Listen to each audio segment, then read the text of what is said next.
Bishop Middle School is taking a massive step to offering their students, parents, and staff more programs. School leaders hope it'll allow them to raise funds to benefit the entire district. Well, TV 20's Ethan Badowski tells us about how they got here.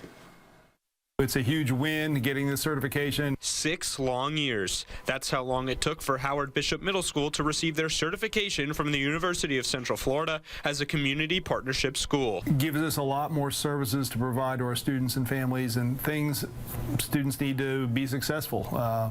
Not everybody here comes from a home that has enough resources and things many of us probably take for granted. It allows us to provide these services for students and allow teachers to teach. Administrators say the process was grueling, which is why it took so long to reach this point. They had to prove they met 12 different standards along the way. Shows the dedication of the people who helped make this process take place, and it leveraged you to bring in other opportunities, and that's what we're hoping to do, to kind of come out the side of the walls of Howard Bishop and bring these to other middle schools. It allows us to be able to service not only our students but their siblings and the whole family. As a community partnership school, one of the services that Howard Bishop is able to provide is a wellness center for teachers, complete with these blow-up chairs that have massagers on them. In spite of the certification being done through UCF, the funding is provided by community organizations, including the University of Florida and Santa Fe College. Howard Bishop's principal told me they're dreaming big with how they want to use the money. Big goals down the road are